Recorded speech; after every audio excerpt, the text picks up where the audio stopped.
है क्या होना है, छुप के लोगों से किए जिसके गुनाह वो खबरदार है क्या होना है।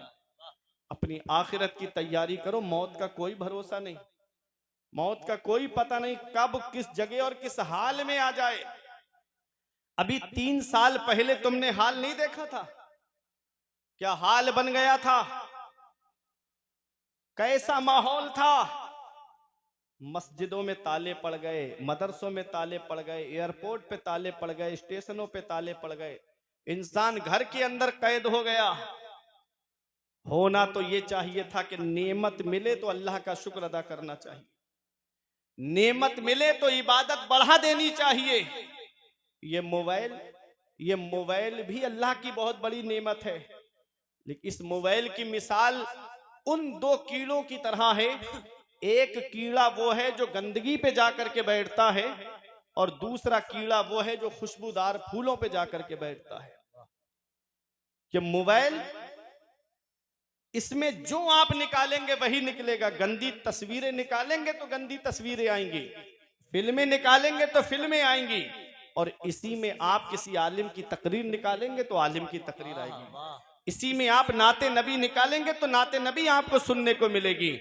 इसी में आप खाना काबा का तवाफ करते हुए देखना चाहते हैं तो इसमें खाना काबा का तवाफ करते हुए लोग भी आपको नजर आएंगे। गुंबद खजरा की सुनहरी जालियों का दीदार करते हुए भी लोग आपको नजर आएंगे। तो जो जिस जहनियत का होता है वो उसी जहनियत से इस मोबाइल को इस्तेमाल करता है। मोबाइल आ गया, होना तो ये चाहिए था कि मेरा भाई सऊदी में रहता है, मैं 5 मिनट में उससे बात करके अपने दिल को सुकून पहुंचा लेता हूं कि मेरा भाई बहुत दूर है लेकिन मुझे ऐसा लगा कि मेरा भाई मेरे पास में मौजूद है। ये मोबाइल आ गया, नेमत आई तो अल्लाह की इबादत बढ़ा देनी चाहिए थी, मुझे तो और अल्लाह की इबादत करनी चाहिए थी। ये बागात में देखता, खूबसूरत जंगल को देखता तो मुझे इबादत करनी चाहिए थी, और मुझे ये कहना चाहिए था कि ए अल्लाह, जब बंदे के हाथ का लगाया हुआ बाग इतना खूबसूरत है तो तेरे दस्ते कुदरत से जन्नत में लगाया हुआ बाग कितना खूबसूरत होगा। जब ये बाग देखूं तो मुझे जन्नत के बाग की याद आई। जब मई जून में यहाँ गर्मी पड़ती है, नैनीताल में ठंडी हवाओं का एहसास होता है, वहां ठंडक का एहसास होता है। होना तो यह चाहिए था कि मैं कहता मेरे मौला, मेरे यहाँ पर तो गर्मी पड़ रही है और नैनीताल में ठंडी हवाओं का एहसास हो रहा है, मुसल्ला बिछा के अल्लाह की इबादत करनी चाहिए थी। लेकिन आदमी बागात के अंदर जिना, हिल स्टेशनों पे जिना, इन स्टेशनों पे जिना। आज हालात इतने बढ़ते चले जा रहे हैं कि गुनाह आम होते चले जा रहे हैं, जिना आम होता चला जा रहा है। मेरे रब ने छोटा सा अजाब दुनिया में भेजा था, खांसी, नजला, जुकाम और बुखार की शक्ल में, जिसे दुनिया ने कोरोना का नाम दिया था। आज 3 सालों से ज्यादा का वक्त हो गया, कोई उसकी दवा नहीं बना सका। इन्ना बत्शा रब्बे का लशदीद, तेरे रब की पकड़ बहुत सख्त है। जब अल्लाह पकड़ता है तो फिर कोई छुड़ाने वाला नहीं मिलता। स्टेशनों पे कुत्तों की आवाज आ रही थी, स्टेशनों पे बिल्लियों की आवाज आ रही थी, स्टेशनों पे सन्नाटा छा गया था। मेरे रब ने हल्का सा अजाब भेजा, कोई उसकी दवा ना बना सका। वो अमेरिका जिसके डॉक्टरों का ये कहना था कोई बीमारी ऐसी नहीं जिसकी दवा हमारे पास मौजूद ना हो, वो चाइना जिसके वैज्ञानिकों का ये दावा था कोई भी चीज लेकर आओ, आधे घंटे में उसका सैंपल, उसकी कॉपी, उसकी नकल हमसे लेके चले जाओ। आज 3 साल से ज्यादा का वक्त हो गया, कोई उसकी दवा तक नहीं बना सका। डॉक्टर घुटनों के बल गिर गए, वैज्ञानिक घुटनों के बल गिर गए। मेरे रब ने बता दिया, बंदा हो बंदा बन के रहना, तुम्हारे चाहने से कुछ नहीं होता है, वही होता है जो मंजूर खुदा होता है। नारे तकबीर, नारे रिसालत, मसलके आला हजरत मुफ्ती फुरकान मंजरी बरेली शरीफ। बंदे के चाहने से कुछ नहीं होता है, वही होता है जो मंजूर खुदा होता है। वो राज़िक है, गिज़ा कीड़ों को देता है, वो पत्थर में भटकता फिरता है। इंसान को रोजी के चक्कर में उड़ाने भर हवाओं में या लगा गोते समंदर में, मिलेगा बस वही जितना के लिखा है मुकद्दर में। अल्लाह रब्बुल इज्जत की तकसीम पे राजी रहो, अपने रब की इबादत करते रहो। जब अल्लाह पकड़ता है तो फिर कोई छुड़ाने वाला नहीं मिलता।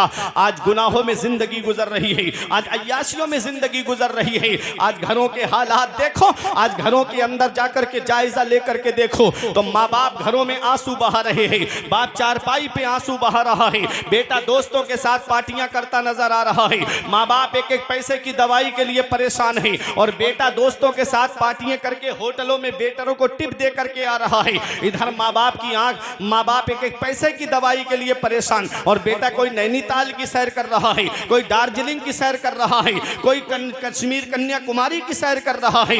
याद रखना प्यारे मुसलमानों, मदीने वाले मुस्तफा पैगाम देते हैं, जिससे उसके माँ बाप राजी हैं उससे अल्लाह राजी, उसका रसूल राजी, और जिससे उसके माँ बाप नाराज उससे ना अल्लाह राजी ना उसका रसूल राजी। अरे घर में रूठे हुए माँ बाप को मना लो। आज हम दुआ कराते फिर रहे हैं, मैं आया हजरत दुआ कर दो, पीर साहब आए हजरत दुआ कर दो, इमाम साहब मिले हजरत दुआ कर दो, आलिम साहब मिले हजरत दुआ कर दो। दुकान नहीं चल रही है, कारोबार नहीं चल रहा है, घरों में परेशानियां घेर रखी हैं, परेशानियों ने घर घेर रखा है, हजरत दुआ कर दो। अरे याद रखना धावनी वालों, इतनी जल्दी न किसी मौलाना की दुआ कबूल होगी न किसी हाफिज की दुआ कबूल होगी, जितनी जल्दी औलाद के हक में उसके माँ बाप की दुआ कबूल होती है। नबी फरमाते हैं माँ बाप की दुआ औलाद के हक में ऐसे कबूल होती है जैसे नबियों की दुआ उम्मत के हक में कबूल होती है। वाह वाह वाह वाह वाह, माशाअल्लाह। आज क्या हालात हैं हमारे घरों के, माँ बाप आंसू बहा रहे हैं।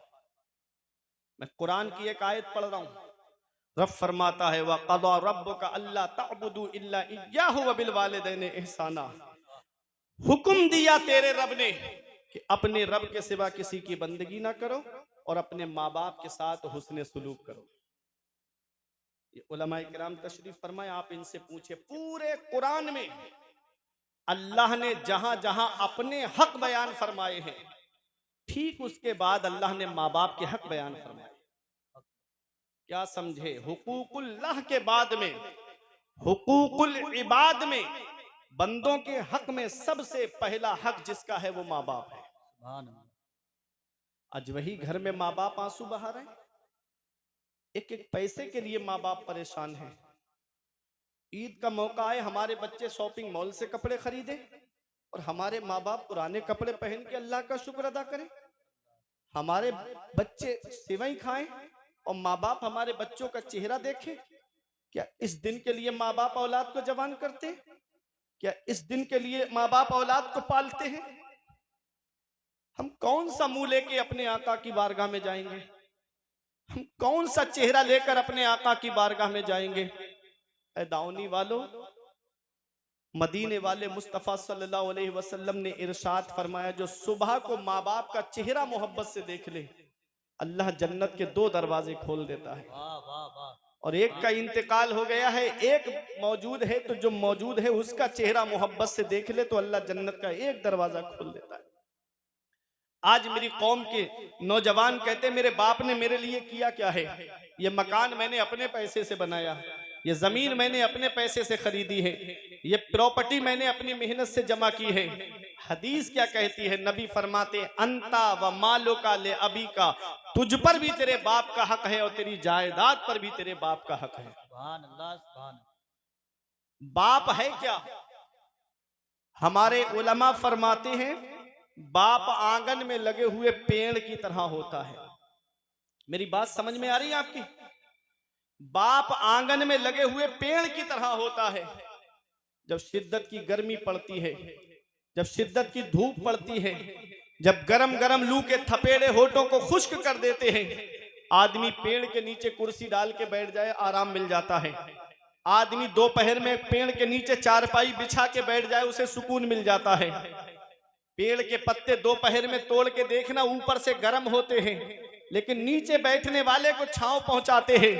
बाप है क्या? हमारे बुजुर्ग फरमाते हैं बाप आंगन में लगे हुए पेड़ की तरह होता है।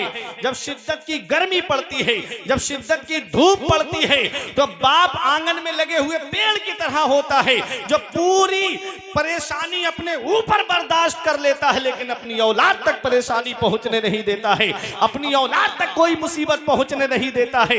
ऐ ज़िया माँ बाप के साये की ना कदरी ना कर, ऐ ज़िया माँ बाप के साये की ना कदरी ना कर। धूप काटेगी बहुत जब ये शजर गिर जाएगा।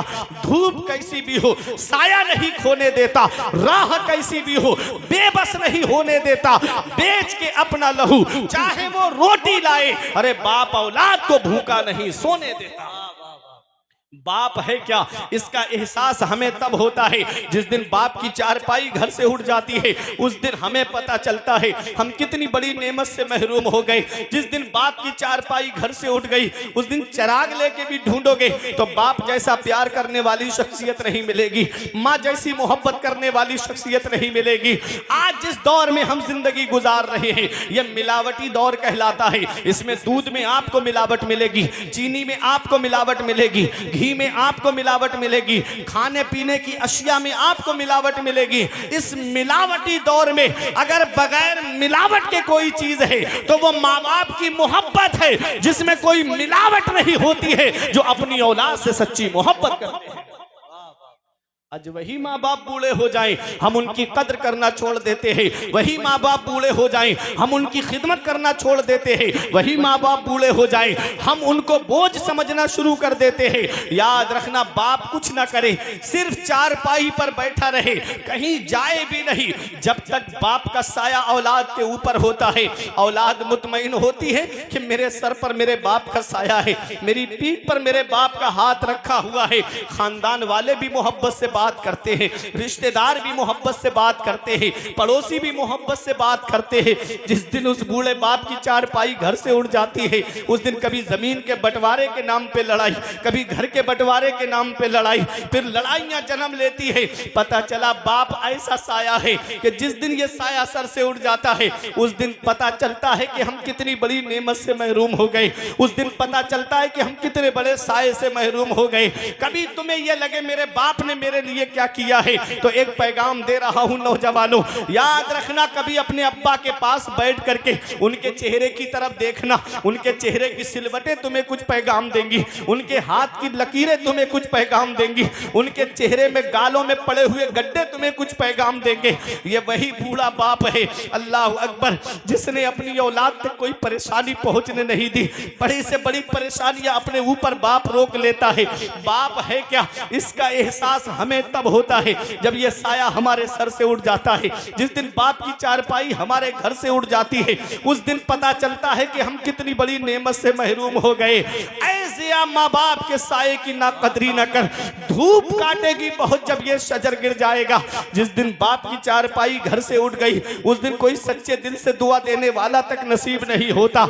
ऐ धावनी बुजुर्ग वालों, एक पैगाम दे करके जा रहा हूं, अपने दिल की तख्ती पे लिख लेना।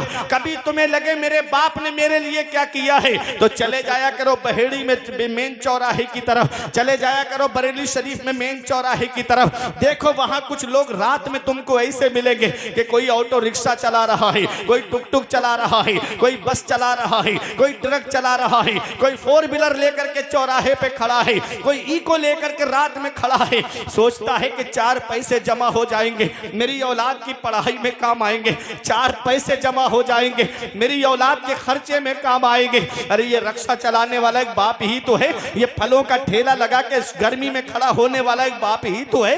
ये शिद्दत की सर्दी में कोहरा आता है, पैरों में मोजे नहीं, हाथ में दास्ताने नहीं, कानों से कोई रुमाल बंधा हुआ नहीं, अड्डे की तरफ जाकर के मेहनत मजदूरी के लिए जाने वाला औलाद की खातिर ये एक बाप ही तो है।